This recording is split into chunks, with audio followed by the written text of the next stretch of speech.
Ladies and gentlemen, the world of tomorrow will be defined by the decisions and actions of today. This plenary will ground the future in today's action. Join policymakers, youth, producers, activists, Indigenous people, and the business community in accelerating action. The time is now.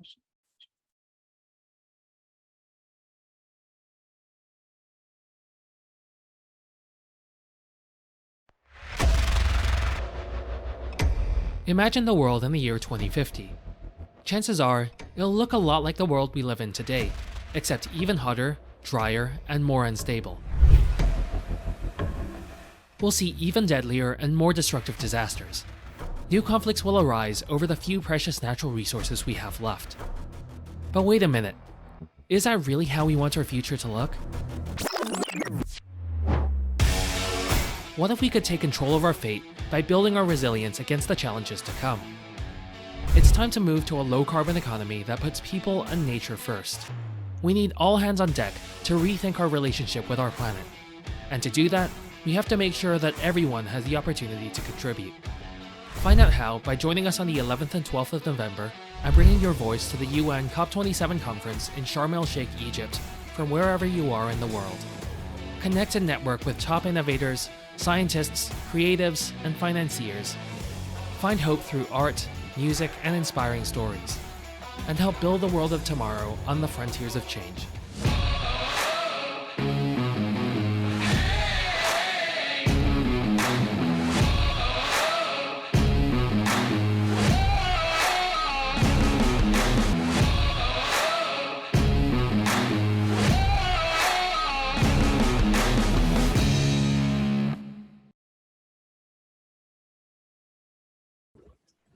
Dear distinguished guests, online and in person, it's my great pleasure inviting you to this closing plenary of GLF Climate 2022. A warm welcome to you all from GLF family. This is a closing moment and a particularly important moment as it kind of marks the moment of saying goodbye at GLF Climate for this moment. Before we start with the plenary, I would like to help us see what has happened in day 1 and 2, these 2 days of GLF Climate. As we were in this room, so many sessions happened. In parallel, so many digital sessions happened, chapters gathered. Our team compiled a video from impressions of the conference, and we would like to screen it now so that we can see what was the experience that took in the last 2 days.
We have come to the end of today's session. We are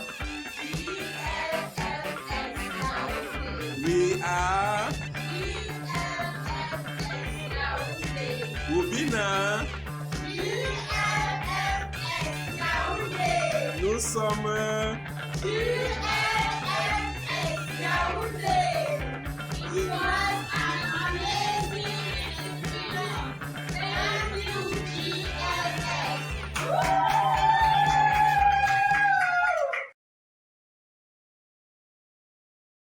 Many of us have been conversing, speaking, participating, facilitating panels, conversations, discussions, and endlessly networking this week. And it's been full 2 days as well. And it might sometimes feel a lot of talking going on, but when I see pictures like this, where community coming together and organizing, that is the sense of action that I get hope from. And I hope that, you know, behind all of this really rich and intense conversational days, what we are working towards is really building capacity in those actions and learning from each other in this process. And in the last video, as you saw, the GLF's own chapters, GLF-X chapters, came together in various parts from Malawi to Nigeria in 8 different places, and they organized themselves as a community to use this opportunity to learn and really build that capacity of action together. And I really want to remind all of us that all of this talking and sometimes can be repetitive, but that is what we are working towards, because the action is a spiraling effect, and we keep learning better and how to do it better and wider and more effectively.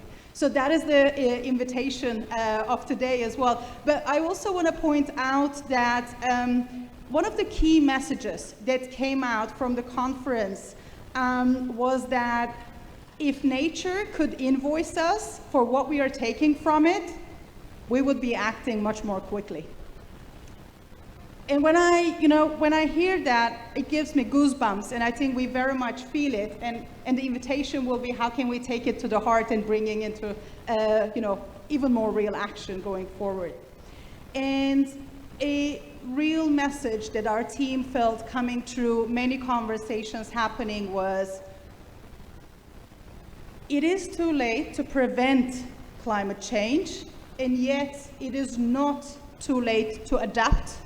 And it is not too late to be hopeful, to keep adapting and creating a viable future for ourselves in this planet Earth. With that, I would like to move to our closing plenary, where we will be really taking the time to look into how can we look into the actions happening on the ground today, and maybe the actions that are not happening on the ground, and then really understand it from new perspectives to see how can we ground ourselves into a future that is taking, through our actions, one step at a time. So in a way, we will be talking in somewhat known topics, but I invite you to really listen to our amazing panel today, who are all practitioners and policymakers and entrepreneurs and youth representatives, community organizers, to really listen them deeply, because it's also a listening practice what we are doing. Listening so deeply with both our heart and mind, so that we can understand what we already know in new ways and potentially keep on learning ourselves and our communities, so can really build that new way of thinking in a collective way that can get us to those actions. And some of the questions that came out in these days for me that stood out were, we know that the solutions are there, we know that so much money is there, we know that so much action is already happening on the ground, so what are the missing pieces of the puzzle, or the layers of the conversation that we're not having yet, that we can invite those, so that we can really unleash those actions happening on the ground to find their full effective power to build us to address this climate and biodiversity crisis. So I invite you to really listen deeply, because these are very complex issues. The questions we're asking aren't straightforward, and the answers aren't linear either.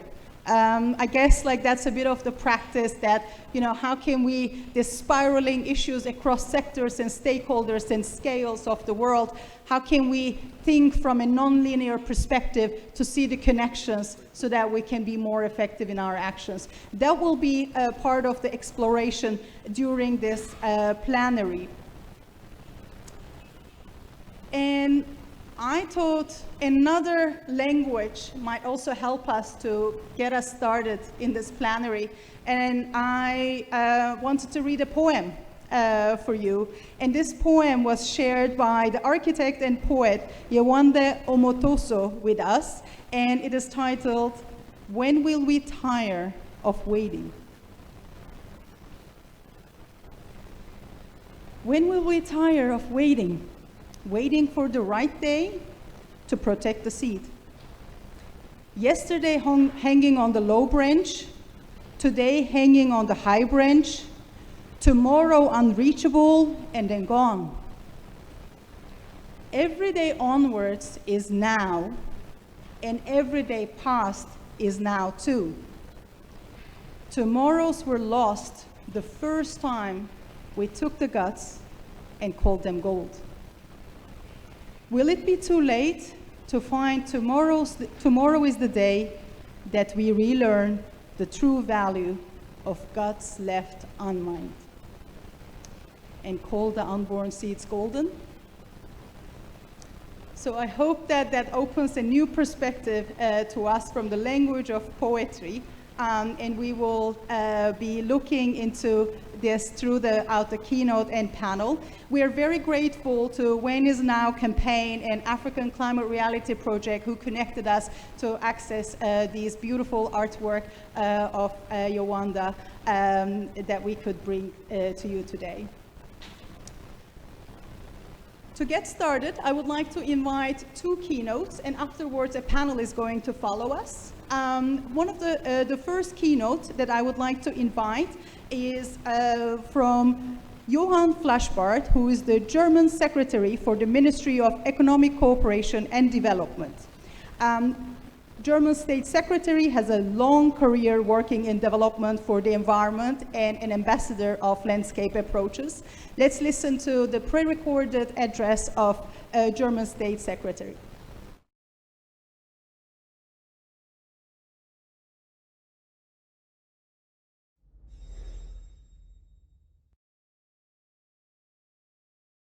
Ladies and gentlemen, dear colleagues and friends, I'm very pleased that GLF has come to Sharm el-Sheikh again to help the fight against climate change.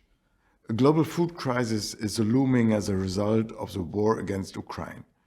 This crisis is increasing the pressure to scale up agricultural land use, which is the main driver of deforestation. It is thus indivisibly linked with the climate crisis. We have already reached a stage where 80% of the deforestation worldwide can be attributed to our agri-food systems. Yes, we absolutely need these ecosystems to protect the climate. We need to advance climate change adaptation and mitigation, fight desertification and soil degradation, and improve food security. Holistic landscape-based approaches are a powerful lever for that. That is why my ministry is working to advance the transformation of the agri-food systems from farm to table. We are promoting sustainable smallholder farming in our partner countries, which are especially hard hit by climate change. At the same time, we are developing legal frameworks. The German Act on Corporate Due Diligence in Supply Chains will enter into force in 2023. This legislation is aimed at obliging globally operating German companies to comply with standards to protect human rights, the environment, and the climate. It is good that GLF2 is addressing innovative partnerships and alliances because sustainable development cannot be achieved by the public sector alone. This conference has rightly stressed the importance of indigenous people, their rights and their stewardship of ecosystems for the protection of biodiversity and the climate. The Indigenous Peoples and local communities forest tender pledge at COP26 sent an important message. More action must now follow that signal. We support these efforts out of wholehearted conviction. I'm happy about the progress made, for instance, in the Amazon region in Peru, to which we have contributed. Between 2016 and 2021, the land and resource rights of indigenous communities were secured for an area of over 350,000 hectares. Soil protection is also all about climate protection. Our soils are important carbon sinks and at the same time the basis of global food production. We at the BMZ are proud to act as a national focal point to UNCCD for Germany. I see it as our responsibility to ensure that soil, this increasingly scarce resource, is given more political attention. I'm convinced that the message from GLF will also be heard next door at COP27 and the Biodiversity COP15 in December. Thank you very much to the Thank you very much to the German State Secretary Fleshbart. I don't know how you feel, but when I hear soil being front and center in such way, I do get very hopeful and positive. So many people are aware of the word of soil here, and we'll talk more on the plenary. I also would like to point that as someone who has worked in the corporate sector previously, I'm very pleased to hear the address of German State Secretary around how to bring more accountability in the corporate sector in a real way. As if we are talking about systems change, policy change is one of the biggest system levers that we have, and using it in the right way is really the way forward. So very pleased to hear about this sharing as well. And a couple of days ago at COP27, Federal Chancellor Olaf Scholz announced that Germany will its contribution to forest conservation from 1 billion to 2 billion in the period up to 2020. And the extra billion will be made available through the Federal Ministry of Economic Cooperation and Development, where the State Secretary Fleshbart has this role. And we especially want to thank for their leadership, Germany's leadership in climate and biodiversity agenda.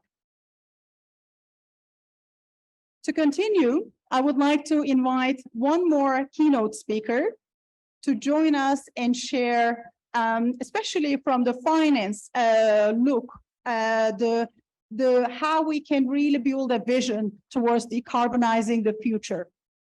We will have Minister of Finance of Luxembourg, Yuriko Bakes, addressing her words with us through a pre-recorded video.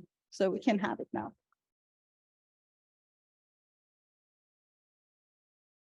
Dear Excellencies, dear colleagues, decision makers, dear all. In February this year, Russia's unjustifiable invasion of Ukraine has seen an unprecedented amount of solidarity in communities and governments across the world as a response. It has also triggered a triple food, energy, and cost of living crisis. Especially in Europe, this crisis has also become intertwined with the issue of energy security. It is a sharp reminder that Europe needs to step up efforts to secure its energy independence from fossil fuels.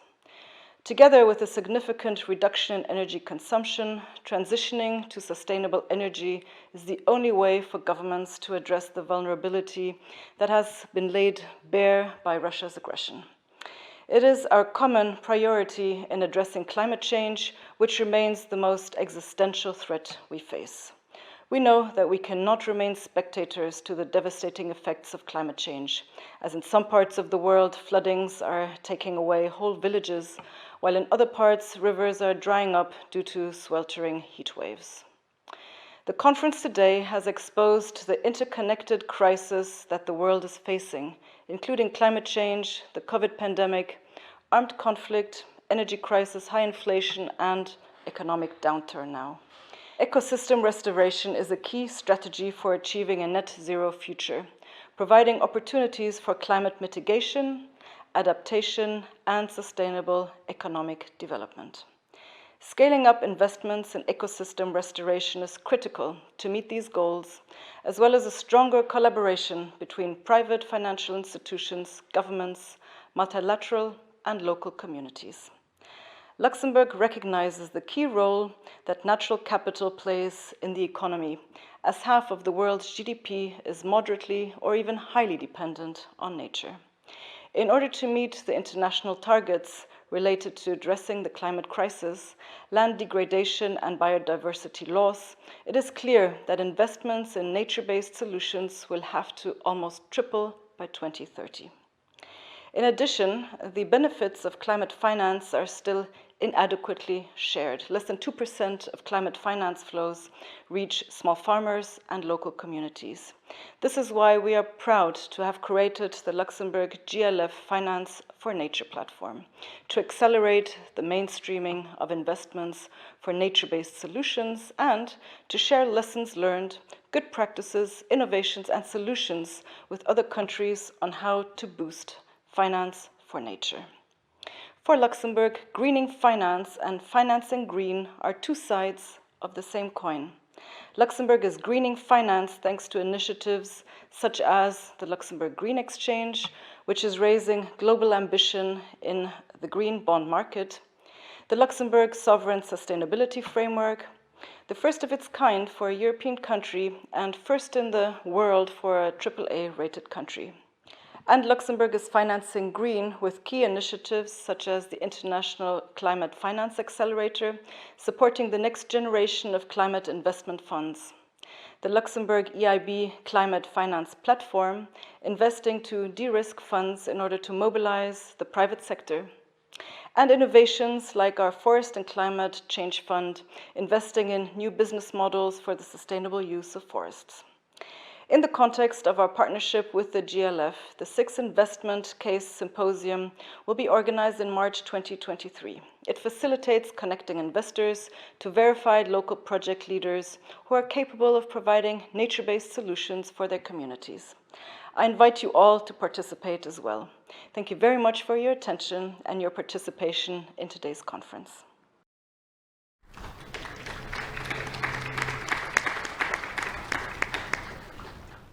Thank you, Minister Yuriko Bakes, for your address. We're happy that the efforts around finance are coming together, and especially the focus of Ministry of Finance of Luxembourg to greening finance and financing green towards achieving a decarbonized future. We also heard, obviously, at GLF Climate Finance coming again and again, also at COP27. So we would like to address that a bit more in the panel later on as well, and very much appreciate the Luxembourg GLF Finance for Future for Nature platform partnership to move the financial flows in the right direction. And I'll have one more question later on that. Without further ado, I have speakers who are waiting in the room. I would like to invite them now to join me so we can have a panel together for that deep listening exercise on effective actions. First, I would like to invite Ndidi Mneli, the co-founder and executive chair of Sahel Consulting, Agriculture and Nutrition. She is an expert. You will hear her words from her own experience of 25 years. Please take any seat as you wish.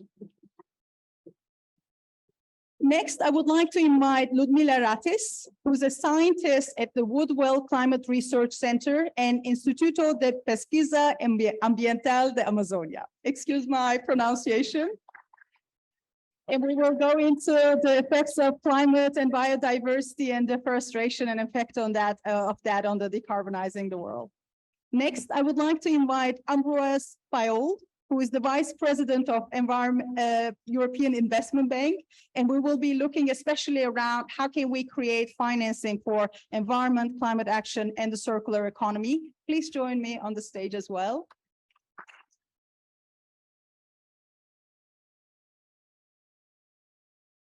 We have Avi Stephanie Lama in the room, who is a climate leader of the African Climate Reality Project and the coordinator of GLFX Uganda chapter.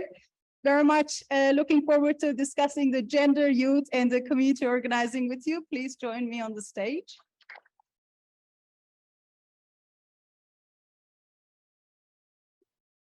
On the screens, we also have a speaker joining us, Joycelyn London. She is a PhD student at Cambridge University in Artificial Intelligence for Environmental Risk Program, and is also the co-founder of Climate in Color, a platform, an educational platform, making climate conversation more accessible and diverse. Welcome, Joycelyn. Nice to have you with us. Last but not least, we have Dev Kumar Sunawar with us, who is the Community Media Program Coordinator of Cultural Survival. Dev Kumar comes from Koit Sunawar, one of the 59 indigenous communities in Nepal, and together with his colleagues, has been developing community radio stations and Association for Indigenous Societies and Nepal's and South Asia's first and only indigenous television. Please join me on the stage. And I'll be joining you as well.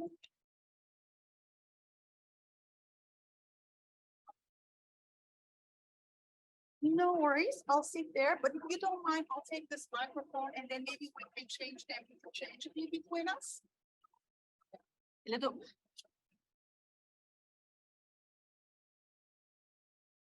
Thank you very much for joining. It's late time of many long days. I really appreciate you all having here. I know that you're busy people doing great work on the ground. It is a lot to do that already, both on a personal level, emotional, mental levels. I can only picture that.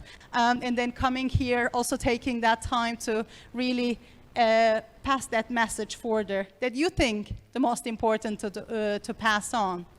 So for a start, I would like to ask each one of our panelists to kind of like inquiring a little bit from their own perspective, their own practice, this question around, decarbonizing the world and what kind of actions are happening, are not happening, and what are some of the blockages around those actions so that we can understand their practice from that perspective. And then, yeah, let's see. We will do our best to make this conversational. I know some of our speakers are very interested to make it more dialogue. So please also join me in creating this panel as much as possible as an interesting dialogue. First, I would like to ask Ludmila, actually, you're sitting right there. So I wanted to ask you first, and you're at the start. Ludmila, we had obviously a contact before the plenary. It was very interesting as a scientist, your work with the farmers and your capability to understand and see the patterns happening on the ground from a land use change perspective and how these are reflecting into the climate and biodiversity issues. And as a start, I want to ask you around this question of how come land-based solutions, nature and land-based solutions move into an integrated approach, as this integrated word has been an interesting one coming through many circles that I've been having conversations. And where is the biodiversity in this picture? Maybe as a start, can we hear your words on that? Thank you for the invitation. It's a pleasure to be here today. Yeah, I'm a biologist, and in Brazil, what we are seeing is that for each 10% of deforestation in Southeast Amazonia, there's an increase in 0.5 degrees Celsius in temperature, in the local temperature.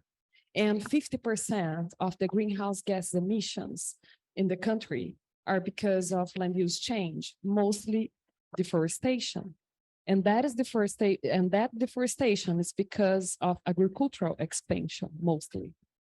And the expansion of agriculture, it's funny, it's jeopardizing agricultural production because this deforestation is creating a less stable climate. And that less stable climate is decreasing crop yields. So in the end of the day, you don't have standing forests and you don't have a strong agricultural production, the one that we need for now and for the future. And how biodiversity would connect with that? So there's another way to produce food, and a way that we can see here and there, but now we need to make that more spread, like the sustainable agriculture. Some producers, they are changing their mind. Instead of just producing crops or animal-based protein, they are producing healthy soils. They are keeping the forest standing. So instead of just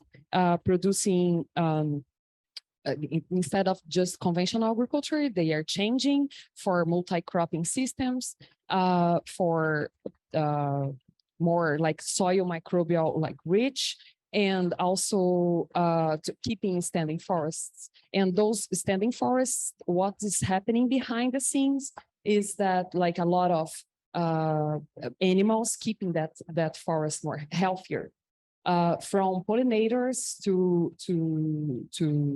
seed dispersers. They are all working behind the scenes to keep this forest standing. So if we change our minds towards that more integrated production, we can see like a better world for agriculture and for the people living there. I love that, you know, sometimes we think we find solutions, and then how funny we're creating other problems for ourselves, and then we're finding ourselves in a spiral of problems somewhere. So let's try to change that, you know, human behavior in the right direction. So, I mean, agroforestry is becoming also, you know, as one of the ways that, you know, many corporates are also taking forward. There was recently an announcement from very big corporations from their side also to bring this into their supply chain. So I guess we're seeing it in both ways as well. I mean, this is one of the, you know, I guess stakeholders who are, you know, taking actions towards a direction. And I'm curious, from your practice, Ludmila, what are the actions that you're observing from farmers, from corporates, from the policymakers, the actions that you see that are going in the right direction and that are supporting this addressing of climate and biodiversity crisis, and what are those that you're like, you know, we're still not getting this, we still need to work on this, and what are the ways that you see, you know, we can actually find a new way? Yeah, one thing that is going wrong, of course, is this notion that deforestation is something acceptable, because the biophysical system never read the laws. So people sometimes they think about illegal deforestation, but the problem with that is the rainfall, depending on forest standing, doesn't matter if this is legal or illegal. So we need to change this mind that, like, if you see a heat wave coming, are you selling your air conditioner? Why are we cutting down forests that could cool down the local temperature instead of keeping them standing? This is something that really, really needs to change. The other thing halfway, I would say, is that the carbon market car is taking in front of the science horse. We need more science. We need more investment. We need to invite foundations, individuals, and companies to invest more in science, because we need to better understand how carbon works in the tropics, because we know a great deal of carbon cycle and stabilization in the temperate areas, but we need more science in the tropics. We don't know how much carbon the soils could hold under different managements. We need more investment on that, and also more investment in transferring this technology and knowledge to smallholders, to those people that are more vulnerable once extreme weather events hit those communities. And the last one is, we don't need foreigners to come to us to tell us what to do, but we need partnerships. Because we have local scientists, we have local knowledge. We need to share those kind of things, not having like top-down science, top-down attitudes towards us. We need to work together, investment, science, and thinking about transferring knowledge among different stakeholders. Mm-hmm. Thank you very much. It's really interesting. We're trying to remember what we already know. The indigenous land practices, for example, being already the ones that are stewarding the land and protecting biodiversity in the best ways. And where now science is helping us see this very clearly. And I guess like try to turn the currents backwards. Thank you very much, Ludmila. We will come back to you again. And I would like to move to Avi, to you, to go in the direction of a little bit, because you are working, you know, Ludmila is working with farmer communities, and you are working especially with those who are the practitioners, the real stewards, the real practitioners of the land, especially with you, women and youth. I really want to give you a moment to kind of like explain, because I know this is so close to your heart. Thank you so much. While when I was talking, I was just thinking, like, I didn't get a chance to talk with her really much, but it seems we kind of have the same mind, and When I move into a community, I love starting with the community by telling them that climate change is simple to understand. You see, because one thing we do with communities is we close them up with so much big grammar, and then they become even more frustrated and more confused about what we are talking about, whereas they have the solutions in their hands. I come from Cameroon, and I've been working with communities, rural communities in forest regions of Cameroon. I've been able to work with over 162 of these communities. And as a young girl, some of the challenges that I've experienced over the past 9 to 10 years I've been working have been the fact that when I get into a community, it becomes difficult for people within this community, especially the elites, to accept the fact that I'm a young person who is bringing in a solution to something within that community, or trying to raise the voices of their women to be part of decisions and to be part of the platforms that are necessary to solve their own community problems. So my community of focus, especially in Cameroon, is the Bimbia Bonanzikombo community forest. This is a community forest that is the last remnants of Mount Cameroon. For those who have been able to visit Cameroon or who have heard about Cameroon, the Bimbia Bonanzikombo community forest is spotted out as the last remnant forest of Cameroon. And over the years, we've experienced crisis within the country that has led people to move from the northwest region to the southwest region of the country where I'm based. And most of these people were farmers, and they depend entirely on nature, on the soil for their livelihood. And when they come into this forest community, now they cut down all the trees, they need to build houses, they need to create their own farms, and they need a source of livelihood. So they're into charcoal production, they're into house construction, they're creating small artisanal farms. But what still is that within that same area, we have thousands of hectares of land that is given out to large companies for their plantations. And the thing is, the people who are closest to this forest, who have been taking care of the forest, don't partake in the decisions that are made for these portions of land to be given out. And as a result, it makes them to say, okay, if we are not part of the decision, then what is the reason for us protecting it if we can't take care of it? Therefore, let's also get into the forest and cut down whatever tree we need before the government does so. So sometimes they will sit in their community and see someone come into the forest and lock and harvest whatever number of trees they want without their permission. They have no idea how this is happening.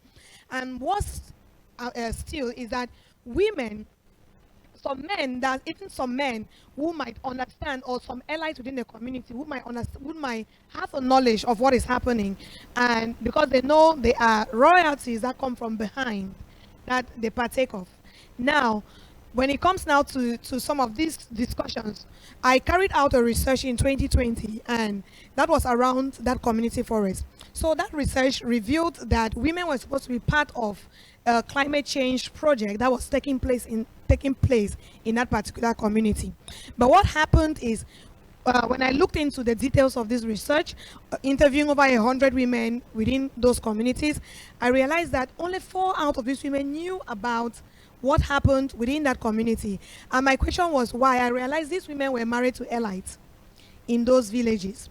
Now, what happened to the other women who were not married to elites, or who did not have a brother who was an elite? So how would they also participate in decision making when it comes around climate issues? And this posed a great concern for me, and I actually continued looking further into it. And I discovered that for a program that was supposed to involve women and rural communities, we had 300 86 mayors, if I'm not mistaken with the figure, who were present in the workshop where these decisions were supposed to be made.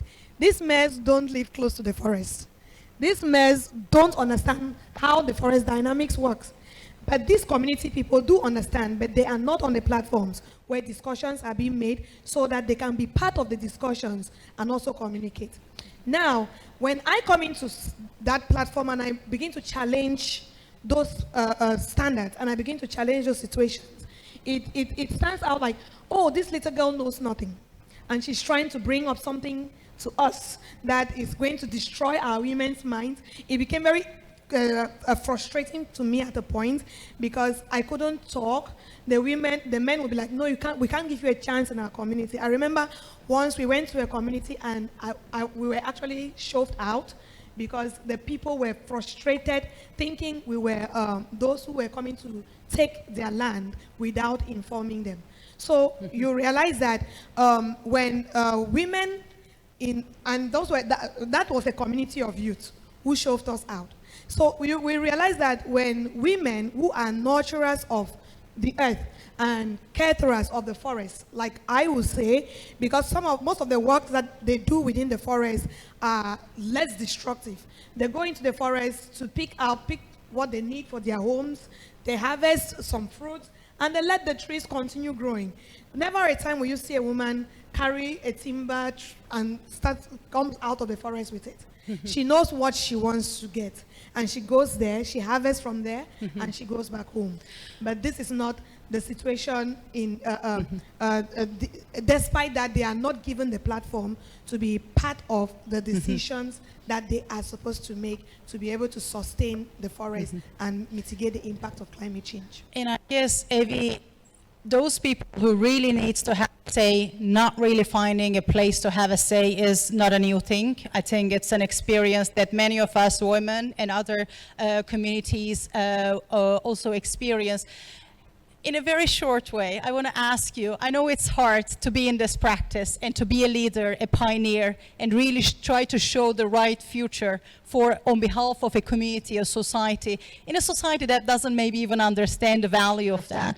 I'm curious if you recall a moment, a memory that maybe with those women who were able to, be involved in those conversations, a memory, a story that, you felt with them, that made a change in them, having gone through the challenges and having made an impact. Something very small, but it will be amazing to hear it from you because I know it's lots of challenges, but for what we are able to make true, it's inspiring so much more to come from behind for the future. Yeah.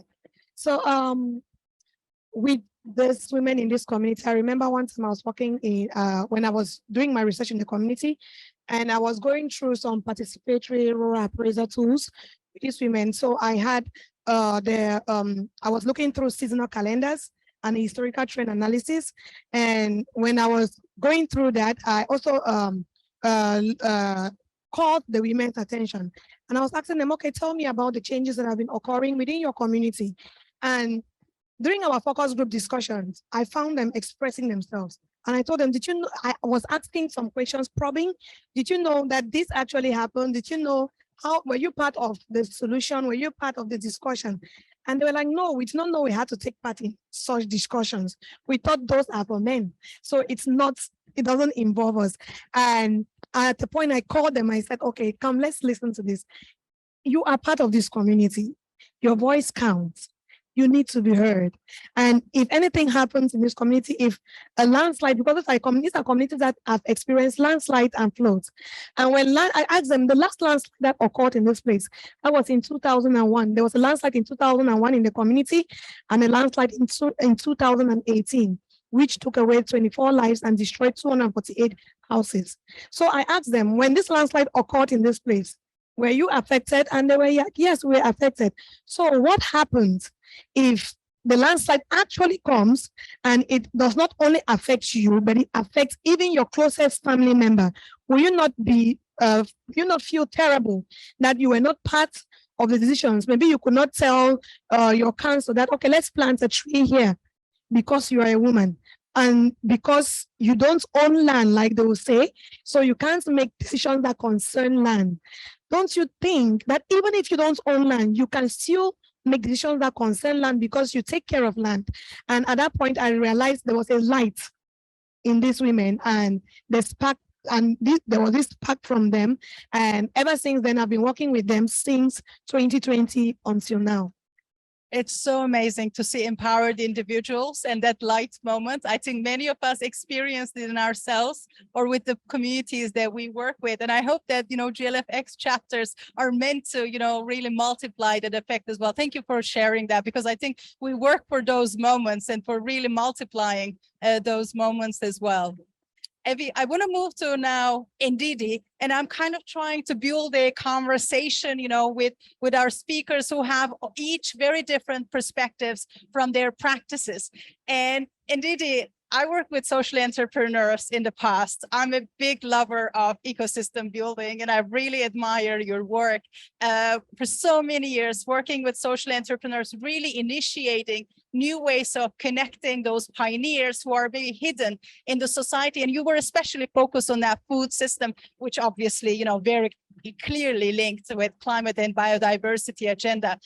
Because you have such an overview of the system as a builder and as a person who is catalyzing it in many ways, what are the ways that these communities, these entrepreneurial communities can unite, come together, grow their impact in a bigger way so that their solutions, which are the solutions that we're looking for, can really, deliver results on the climate and biodiversity agenda?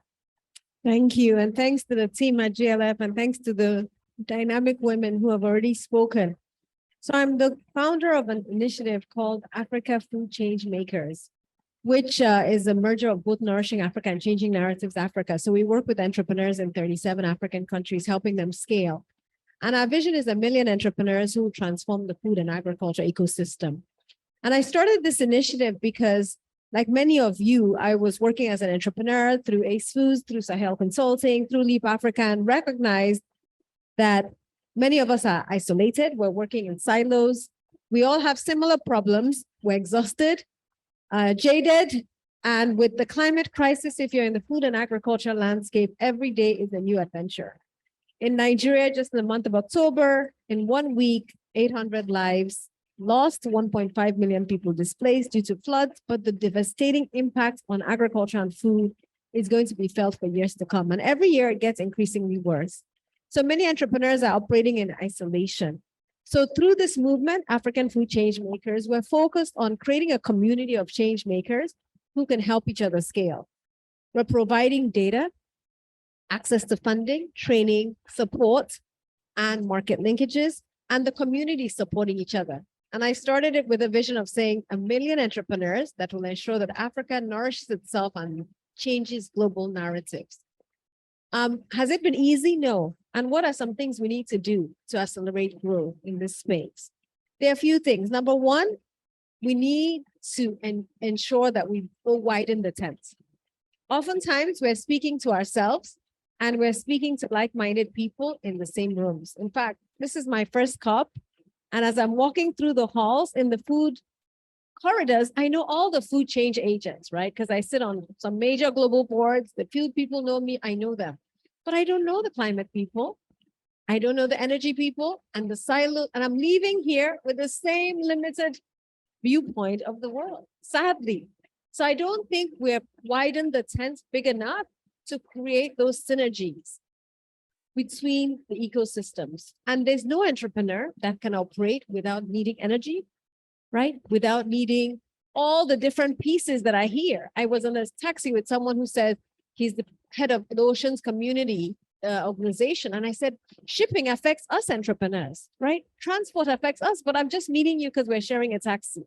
So I think we need to widen the tent and that's what you're trying to do through GLF, but we need to do it in a more structured fashion because no entrepreneur, no social change agent can scale without partnerships across the board.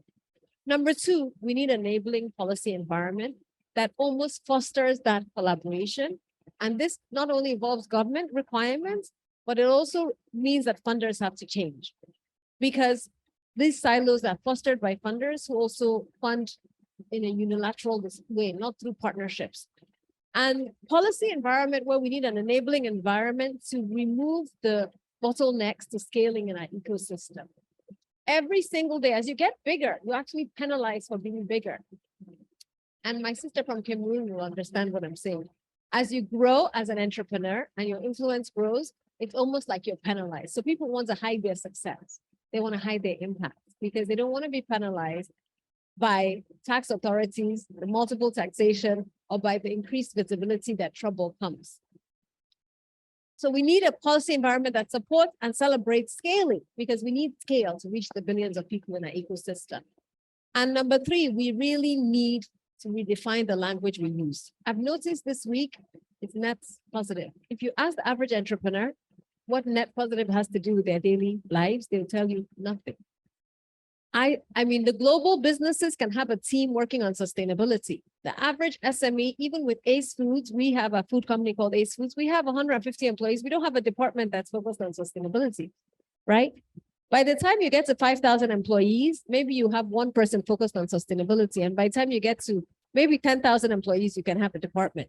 But this whole concept of greenwashing, somebody told me farmer washing. That's a new terminology where people are saying, I'm helping farmers. I have 10,000 farmers. What exactly does it mean? We also talk about nutrition washing, right? And that's the food lens. So the challenge for us is how do we support these entrepreneurs to pivot to ensure that they are resilient and adaptive to climate change? Africa Food Change Makers is launching a new initiative and would love to partner with all of you called Brace, which is helping many of our entrepreneurs pivot.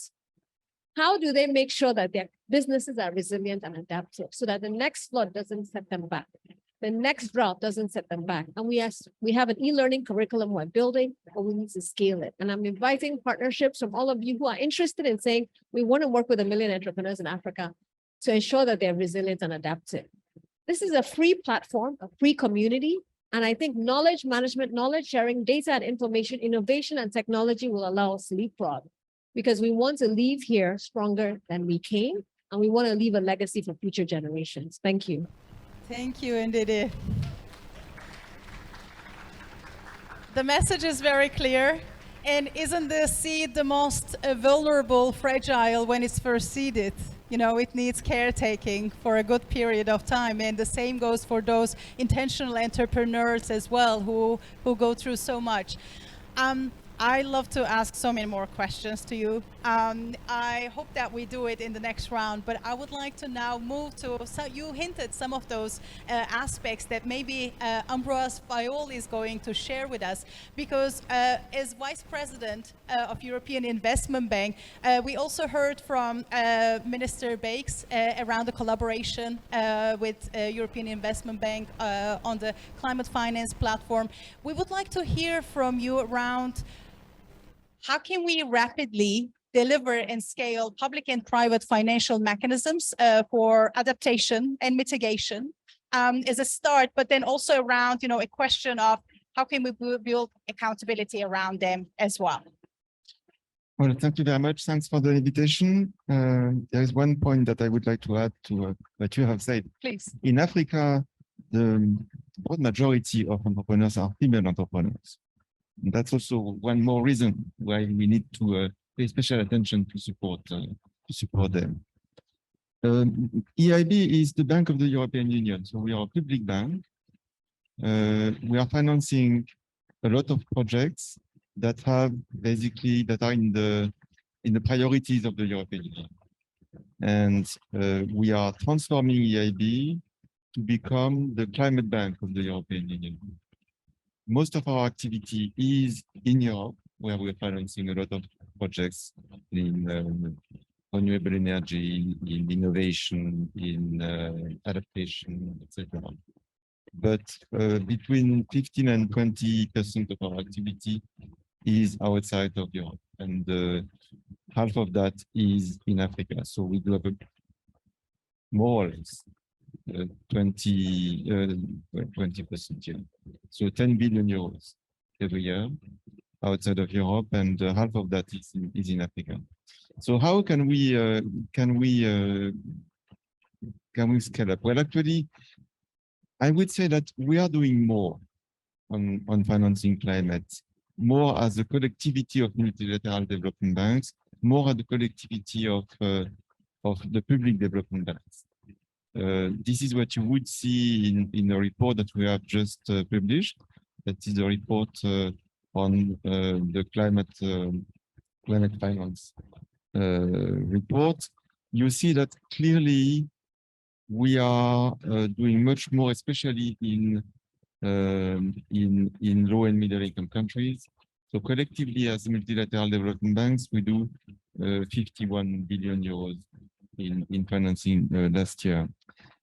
What we need is to bring more private sector, because the volumes of the needs, even if we do more, the volumes of the needs are such that we need to find the right structures, the right products to allow the private sector to come. Not to say that we are going to take the risk ourselves and leave the private sector to ignore it, but we need to, what we say, de-risk the project we finance, so that the private sector can increase, and actually the objective is the objective of leverage. So through the structure you can put in place, the guarantees, the first loss fees, everything that is linked to what we call de-risking, with the support of governments like the governments of Luxembourg, with the support of philanthropy, we can find ways to do much more activity, much more financing for climate. Now, that being said, I think there are two, and actually to come back to your question about what it means for how can we be accountable for that? I think we can be accountable by first measuring it. It sounds easy. It is actually complicated. We have spent 2 years among a working group of multilateral development banks to work on something that has been announced today, which is a methodology on tracking finance adaptation. And it's very important, because if you are not able to speak the same language, if I may say so, you are not going to help those who need the most. I can say, I could say, well, this law is green because I consider it is green. If you don't have a measurement that is harmonized and considered by everybody as something that allows you to say, no, it is not green, that's why measurement is so important. You need also transparency. You need, in our case, what we do is a bit more vis-a-vis also our shareholders, which is, and actually the external audience, which is we audit and we do external audits. For example, we are a big issuer of green bonds. Actually, we're also helping financial institutions in developing and emerging countries to issue green bonds with support, financial and technical assistance. We audit that. We want to make sure that what we do is considered from external point of view as serious as possible. Now I'll finish by saying which are the things that where I think we need to be more attentive. I think we need to be more attentive to make sure that as much as possible, what we do, we are a big bank, so we finance, for example, we finance a lot of banks.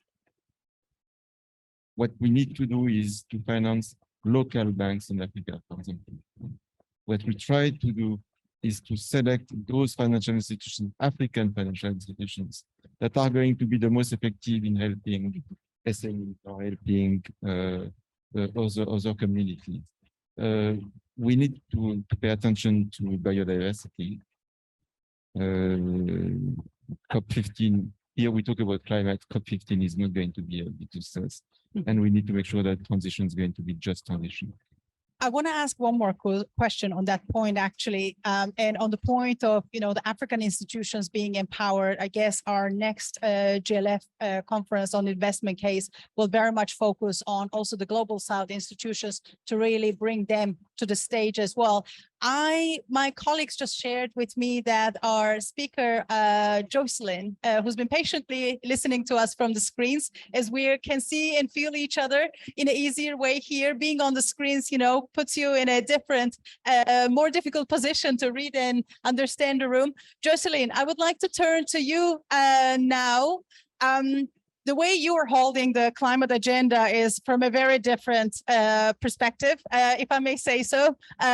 We do talk about, the landscape solutions, and you have a very interesting, approach to working with forest. I will ask you to prompt our audience on your initiative, and more broadly also share your words with us. I know you have also some particular thoughts. I've listened to your podcast around technology as well, but what are ways that you think technological innovations can actually be positively contributing and becoming a system lever in this climate and biodiversity agenda?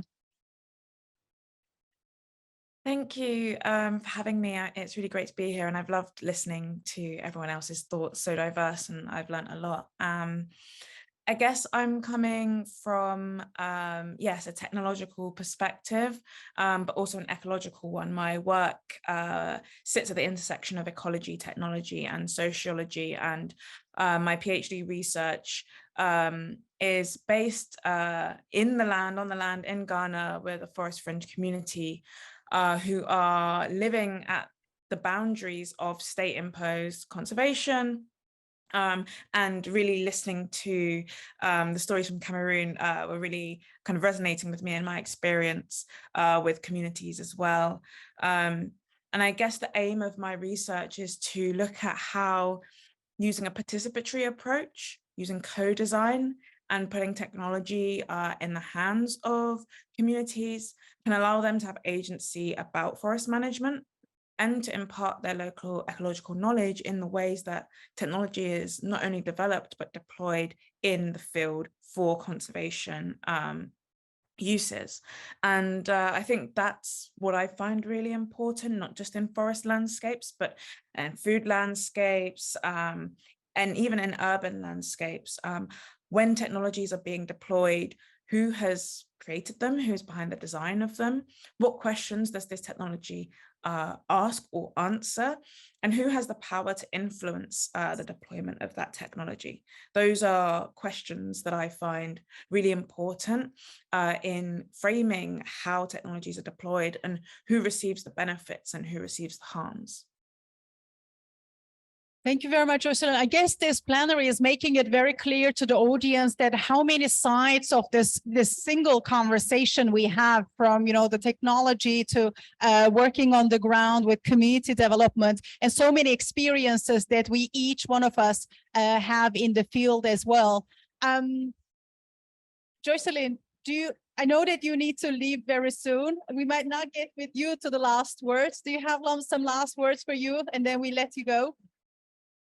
Yeah, I mean, I just think it's really important that we're having these conversations. And I think that when we're talking about solutions through financing, it's been brought up by other panelists around the share that goes towards local communities. I think that I want to always hold in mind, whilst we're thinking about scaling, how we avoid scaling in a way that leaves many behind. How can communities who are at the forefront of the climate crisis be taken along with that scaling? And I really resonated with the point on top-down approaches. A lot of conservation work, especially in my field of technology, that is happening in Africa is not happening by Africans. And that's why, for me, this participatory approach, this community-led approach, is so important. In my field, I'm using acoustics, and it's a growing field in conservation, using audio sensors to monitor biodiversity. There is an African Bioacoustics Conference that is informing the future of this research. And pretty much none of those people, the people who run the conference, are African. So whilst it's important that we collaborate across borders and across experiences and across countries and continents, I think it is really important to keep this in mind. Who is benefiting, who is leading, who has the power to influence the deployment of technologies and then of policy and conservation implementation. I love that.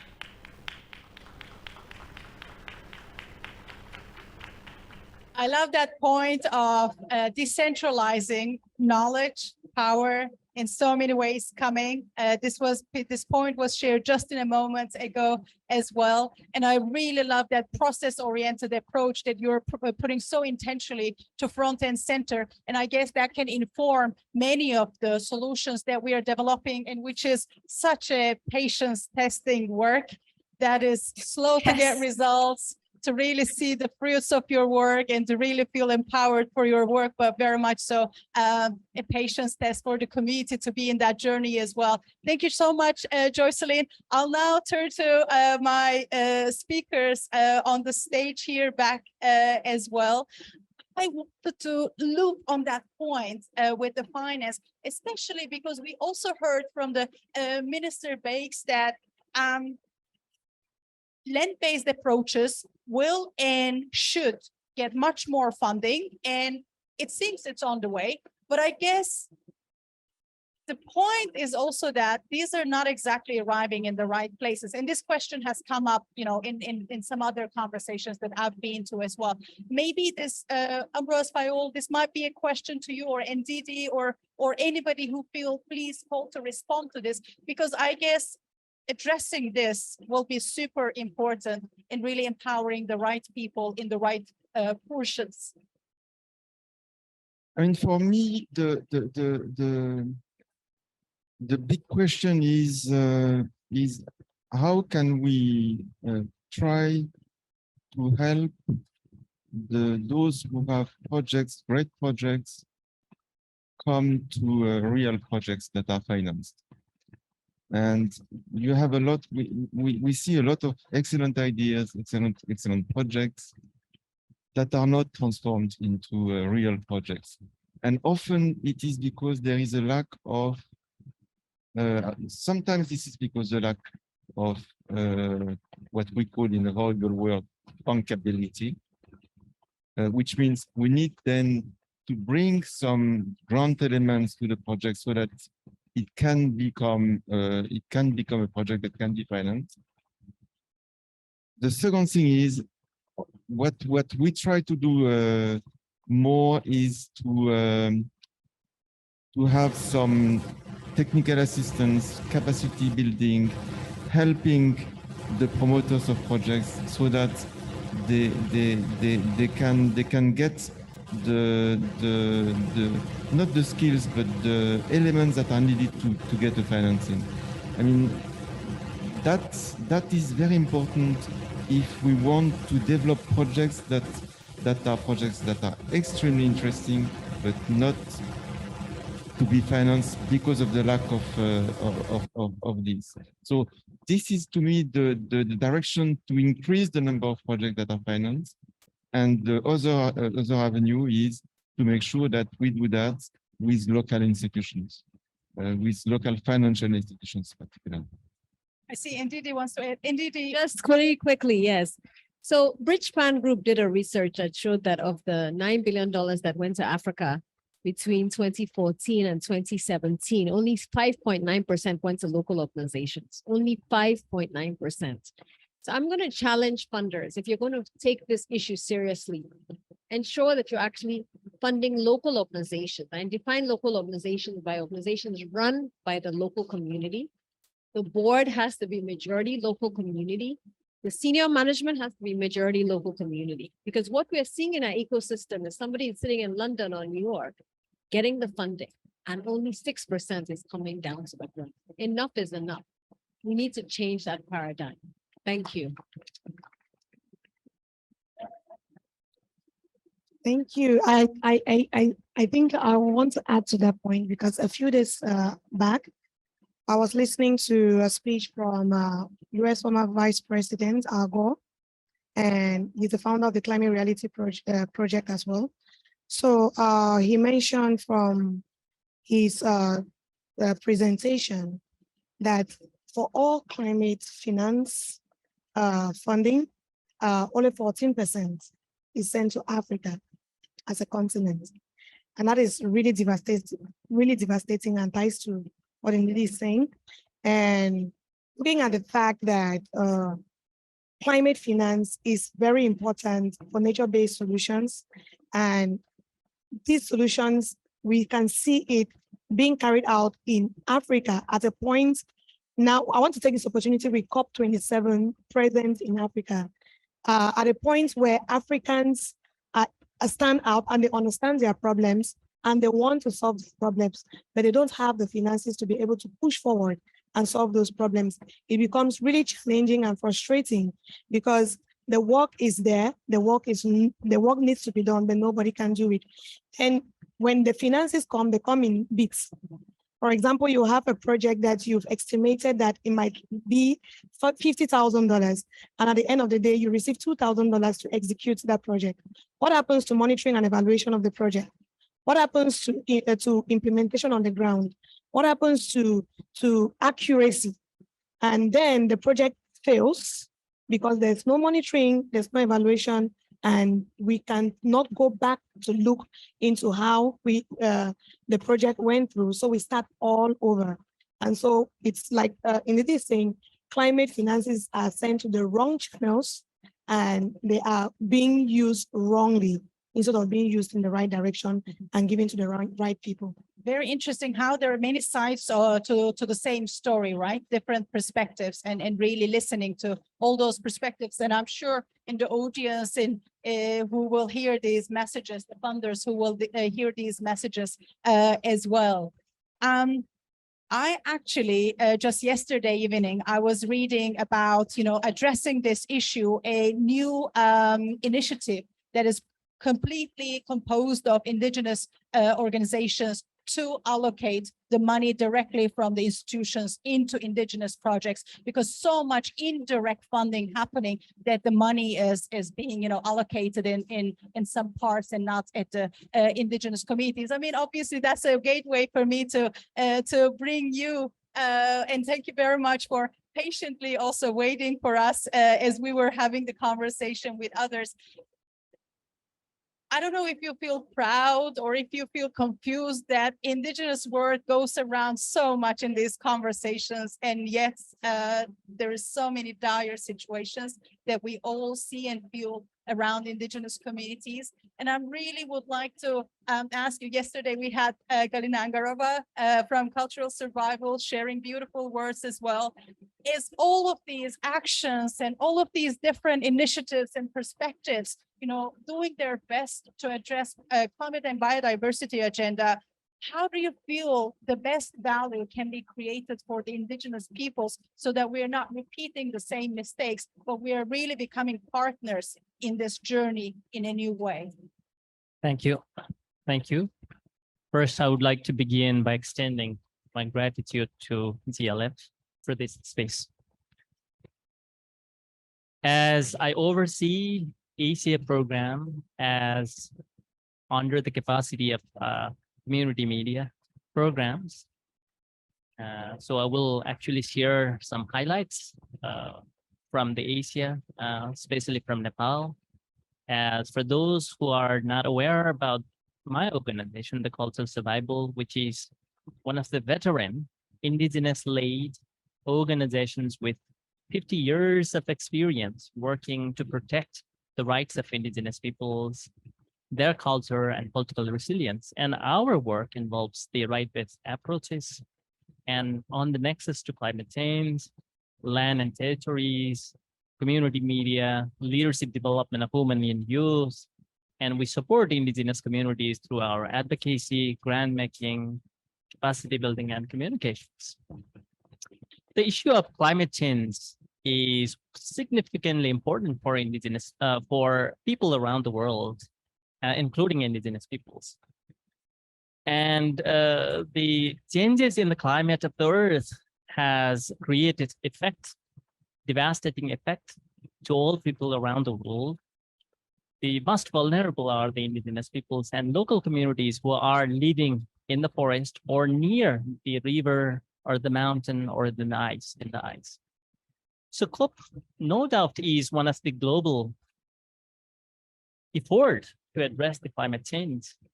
And alongside this COP, the international financial institutions, corporations, including government, recently have undertaken various initiatives to address the climate change in the name of green economy, or the low carbon economy, net zero, or the just transition to low carbon economy, and so forth.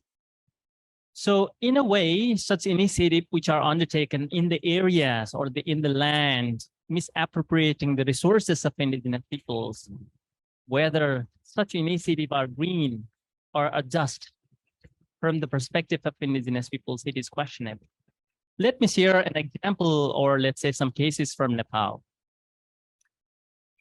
After the Paris Accord, and in order to meet the commitment, international commitment, the government of Nepal in 2016 adopted a decade-long plan to generate hydropower projects, aiming to build 10,000 megawatts of electricity under this clean energy. By government of Nepal aims to generate 10,000 megawatts of electricity by 2026, and it has aim to build 50,000 of megawatts of electricity by 2050. But Nepal government has never been able to do so in the last 100 years. If a statistic shows that in 100 years, Nepal government has able to produce 1,500 megawatts. But it has an ambitious plan to build 10,000 megawatts of electricity within 10 years. Now, the international financial institutions like World Bank, Asian Development Bank, European Investment Bank, including other financial institutions, have come to Nepal and made investments for the hydropower projects. And currently, close to 100 hydropower projects are being operated across the country, mostly in the areas where indigenous peoples are inhibiting, they are dependent with the river, without prior and informed consent, without the consultations. And these sort of green economy, the initiative actually has already resulted the massive human rights violations and displacement from their land, and also the people who actually protested against this kinds of initiatives, they are detained, tortured, and left without the justice. It doesn't mean that there is lack of safeguard policy. There is UN guiding principles on business and human rights, UN Declaration on the Rights of Indigenous Peoples, ILO Convention number 169, and so forth. These guarantee indigenous peoples' right to land, natural resources, and so forth. But the government and international financial institutions actually are not paying heed. But good that in recent days, the talks is happening somewhere in the world, including like this, in relation to the loss and damages that actually incurred by the climate change, including the green economy. But the bad thing is, such a talk has hardly resulted in any limited results only. So I believe the cultural survival reiterates, including indigenous peoples, really want that such a just transition to green economy requires respect and recognition of indigenous people's right to land and resources. They really want their voice heard. They want accountability of these international financial institutions. They want transparency. Transparency in the sense that they want to have information in the language that they speak and understand. But the financial institutions, they have conducted the environmental impact assessment or social impact assessment in English and not available. Even they didn't dare to share such impact assessment to the communities in their languages, right? So indigenous peoples are demanding for meaningful participation or effective participations in the program planning, implementation, or evaluations of such a green economy. And with that, I would like to stop. And I'm really happy that recently, perhaps as Vice President of European Investment Bank, perhaps you have heard, you have seen, we have produced one short documentary called Transmission Tragedy, where the European Investment Bank actually have given a support to Nepal government, for the high transmission line, which is going through the indigenous people settlement. And this is not only hydropower projects, but recently, 2 days ago, the New York Times made a headline of Nepal that it said the forest actually the volume of forest increased by 22% right from 1998 to 2023. Now the forest actually covers 45% of Nepal's landmass. And all these forests, the conservation area, national park, and protected areas, which are declared by Nepal government, declared by the government without the free, prior, and informed consent with the indigenous community. And these are actually sacred sites of indigenous peoples. And there is conflict going on across Nepal, either in the name of any projects related with the forest or with the river. Right.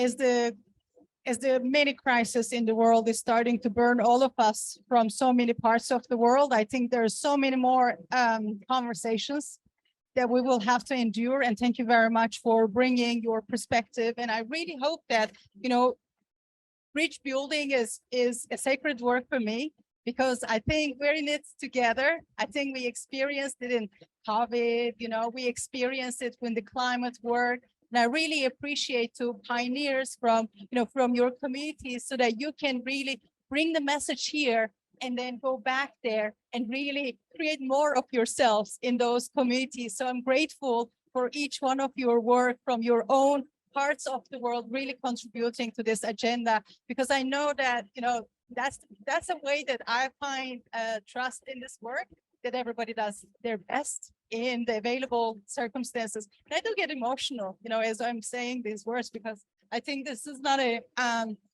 this is a real work for so many of us and for the future of the world. So thank you so much.